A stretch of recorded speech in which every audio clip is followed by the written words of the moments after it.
दक्ष प्रजापति के 60 झीन बेटी 3 कोरी। यहाँ 3 झीन टूरी होते तो आदमी मरे पर चल देते थे।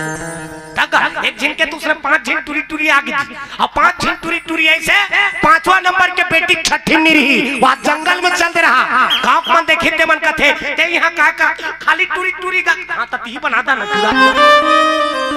ये सब भगवान के हाथ बात है। काकरो घाट टूरी टूरी, काकरो घाट टूरा टूरा, काकरो घाट टूरी टूरा दोनों है, तब तो संसार चल ही।